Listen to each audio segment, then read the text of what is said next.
Why are you even watching this video? I've already told you the answer in the thumbnail. And if you disagree with a number, well, it's your fault because it's your data. How long does it take to get blank? We get asked this all of the time. Whether it be 1,000 subscribers, 4,000 hours of watch time, 100 subscribers, it is the YouTube equivalent of asking someone how long a piece of string is. A lot of people like to pin a length of time onto a milestone. So there you have it, folks. It takes 61 days to get 100 YouTube subscribers. And if you want to challenge me, go right ahead. Let us know in the comments below how long it took you to get to 100 subscribers, or if you haven't yet got there, let us know how many days you've been working at getting towards 100 subscribers. More than 13,000 people in our community have answered this question, and here are the anecdotal results. What surprised me most from this survey is just how many people haven't yet reached 100 subscribers. But given the way the question is phrased, we have to discard these votes. That still leaves us with over 5,000 people who have reached 100 subscribers within a year of publishing their first video, and the recalculated percentages look like this. Now then, for this next part of the equation, here comes a little bit of a disclaimer. The following numbers are not official vidIQ data. This is Rob Wilson trying to work out a crazy number in his own head. Got it? Let's continue. So I basically want to find out the halfway point of these votes, right? Which is somewhere around here, in between 50 and 100 days. So I decided to divide these 24 percentage points into 50 days, which works out at 2.1 days per percentage point. 45% of people reached 100 subscribers before they hit 50 days, so we needed over 5 percentage points to get to 50% of the votes, which is 11 days in total. 50 days plus 11 days equals 61 days! And that, right there, my friends, it's just really bad math, innit? Makes no sense whatsoever. But in my defense, it's a really bad question. If someone else with oodles more mathematical brain cells than me wants to have a stab at this, screenshot this and be my guest. But since we are as anecdotal as they come right now, let's have a little play with this number, 61 days. That works out at 1.6 subscribers per day, which sounds manageable. Let's now make some further assumptions. Let's say you produce 2 YouTube videos a week.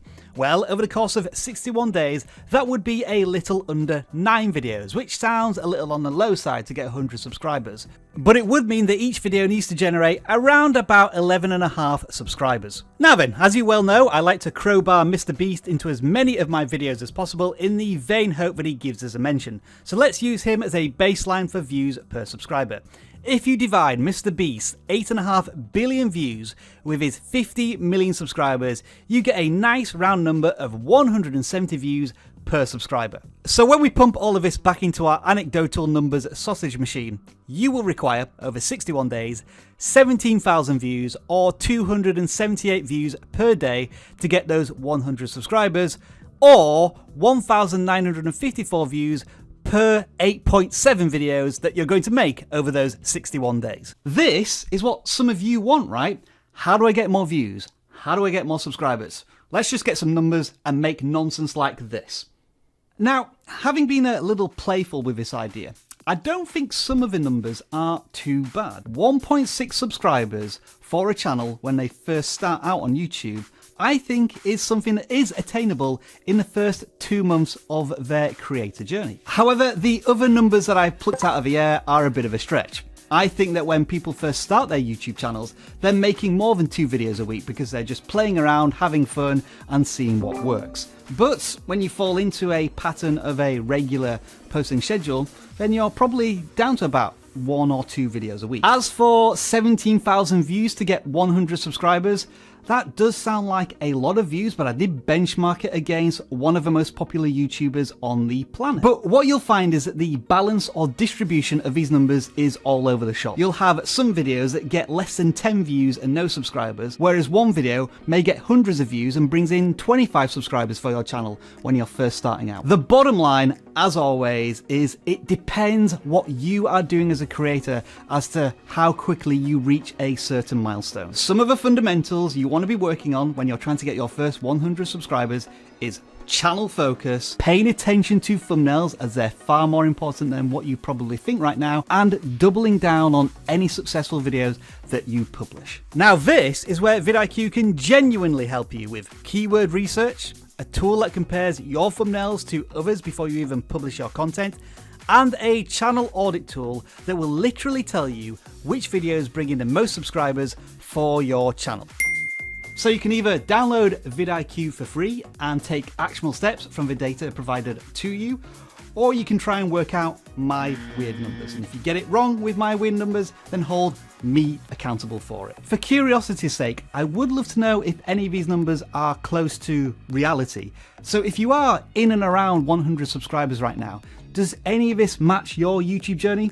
Let us know in the comments below. Speaking of comments, that survey did produce quite a lot of interesting ones. Take a look at these. It took DeFrancis 4 months to get to 100 subscribers, which is twice as long as the figure I came up with. But look at him now, he's at 400 subscribers. It took Zarul 2 days, but that's because they were able to push an existing community onto a new channel. Give credit here to Drago Breeder, who stuck it out for over 5 years before hitting the subscriber ton. I was almost right with You Guy Small Fry's 50-day journey to 100 subscribers, but I think know what sums this all up best. Yes, everything on YouTube is harder than you think before you start. There's a very simple solution to that. Stop worrying about the destination and start paying attention to, and most importantly, enjoying the journey you are on today.